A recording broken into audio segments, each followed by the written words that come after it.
पति अपनी पत्नी को लेकर आया। इसलिए नहीं लाया कि उसे प्यार करता है, इसलिए लाया कि खुद तो अपनी लुगाई को कुछ कह नहीं पाता, मुझसे कहलवाना चाहता है।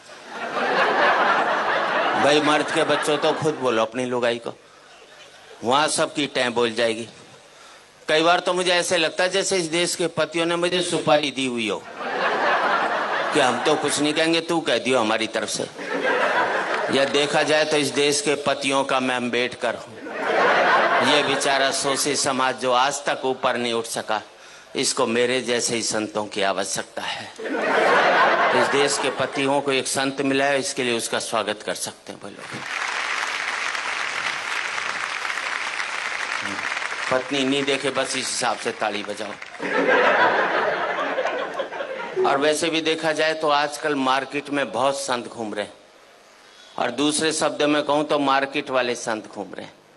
जिस संत के पास जाओ एक ही बात कहेगा, माया त्याग दो। बोले क्या करें? बोले मुझे दे दो। हर एक चाहता है वो तो करोड़पति बन जाए और आप बाबा जी बन जाओ। लेकिन मैं इतना ही कहना चाहता हूं, अभी मैं अमेरिका गया, मैंने वहां देखा पति पत्नी बहुत प्यार करते हैं। सड़क पर चलते चलते प्यार कर लेंगे, ट्रेन में बैठे बैठे प्यार कर लेंगे। हिंदुस्तान में तो पति सारा घर में प्यार नहीं करता, बाहर के तो बात छोड़ दीजिए। इतना प्यार करते हैं अमेरिका में पति पत्नी की उनका प्यार का कोटा 2 साल में पूरा हो लेता है, फिर वो तलाक ले लेते हैं। हिंदुस्तानी पति पत्नी सुबह प्यार करेंगे, शाम को माथा फोड़ लेंगे, तो जिंदगी भर प्यार का कोटा पूरा ही नहीं हो पाता। इसलिए हमारे यहाँ कहते हैं 7 जन्मों तक साथ निभाएंगे, क्योंकि हम एक जन्म में प्यार का कोटा पूरा नहीं कर सकते। हंसने की बात नहीं, आपको अगले जन्म में दूसरी लुगाई चाहिए, तो इस जन्म में इस वाली को खूब प्यार करो, अपना कोटा पूरा कर लो बस। भगवान अगले जन्म में दूसरी दे देगा, और नहीं कोटा पूरा करेगा तो 70 जन्म तक यही मिलने वाली है। हंसने की बात नहीं है, कल से जिस पत्नी को पति प्यार करने लग जाए तो समझ लेना साले के दिल में खोट है, वो चाहता ही नहीं कि अगले जन्म ये। मैंने तो टेक्निकल बात बता दी। अच्छा, मैंने रिसर्च की कि इस देश में पति पत्नी से डरता क्यों? हमें जितनी भी ताकतें मिलती हैं सब औरतों से मिलती हैं। पैसा चाहिए लक्ष्मी जी के पास जाओ, बुद्धि चाहिए सरस्वती जी के पास जाओ, ताकत चाहिए दुर्गा जी के पास जाओ, आदमी के पास छोड़ा क्या? मेरे समझ में नहीं आया। हमारे शंकर भगवान विष्णु भगवान बिल्कुल खाली बैठे, एक पावर नहीं दोनों के पास में, जिसे कहते हैं ना मिनिस्टर विदाउट पोर्टफोलियो। इसलिए एक जाकर बेचारा पहाड़ पर बैठ गया, और कपड़े भी कितने दिए पहनने को, देखो इसे, गले में सांप और डाल दिया। थोड़ी कसर बची थी तो जटा से गंगा और निकलवा दी ठंड के अंदर। पीने को मांगा तो विष पिला दिया।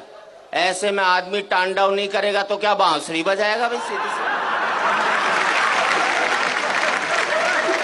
दूसरे को शेषनाग पर लिटा दिया, वो भी समुन्द्र में दूर दूर तक पीने का पानी भी नसीब नहीं हो सकता। अच्छा, दोनों बेचारे आपस में रोना भी नहीं रो सकते कि एक पहाड़ पर बैठा एक सागर में लेटा है, वरना दुखी पति आपस में बात करके मन हल्का कर लेते हैं। एक हमारी जान को आ गया करवा चौथ का व्रत, पता नहीं लुगाई कब तोड़ दे। इधर व्रत टूटा उधर पति साफ, क्योंकि पति की जिंदगी के लिए रखा जाता है। इस देश में 100 व्रत ऐसे हैं कि पत्नी नहीं रखे तो पति की सेहत खराब हो सकती। एक व्रतशाला ऐसा नहीं बनाया जो पति नहीं रखे तो लुगाई के जुकाम भी हो जाए। तो हम तो बल्ला भी नहीं निकाल सकते। अभी करवा चौथ को घराली बोली सोने का सेट दिला, मैंने कहा मैं तो नहीं दिलाता। बोले व्रत तोड़ू के? अंदर से रोटी ले आई, बोले ला रहा है कि अभी खाऊं? मैंने प्राण जाएंगे ले आया। विदेशों में करवा चौथ के व्रत होते नहीं, इसलिए वहां तलाक हो जाते। अभी मैंने ब्याह की 25वीं वर्षगांठ मनाई, अमेरिका में होता तो 25वीं लुगाई की मना रहा होता, करवा चौथ नहीं होता ना वहां। हमारे यहाँ पति पत्नी तो रेल की पटरी की तरह, मिलो मत साथ जरूर चलना पड़ेगा। अलग इसलिए नहीं हो सकते कि बच्चे स्लीपर बनकर दोनों को जकड़े हुए हैं, ना इसको इधर जाने देते हैं ना उसको उधर जाने देते। अच्छा, इस देश में हर एक पत्नी पति को एक धमकी जरूर देती है, मैं तो बच्चों की वजह से टिकी हुई हूं, वरना कब की निकल जाती। अब मैंने अपनी लुगाई से कहा, मैंने देख सारे बच्चे ब्याह लिए, अब तो निकल ले। बोले ना जरा पोते का ब्याह और देख लो, उसने कभी नहीं निकलना। और मैं आप सबसे एक ही बात कहना चाहता हूं, जिन परिवारों ने ये बच्चों के स्लीपर मजबूत रख लिए वो पति पत्नी इकट्ठे रह गए, जिनके ये स्लीपर कमजोर हो गए वो पति पत्नी भी अलग अलग।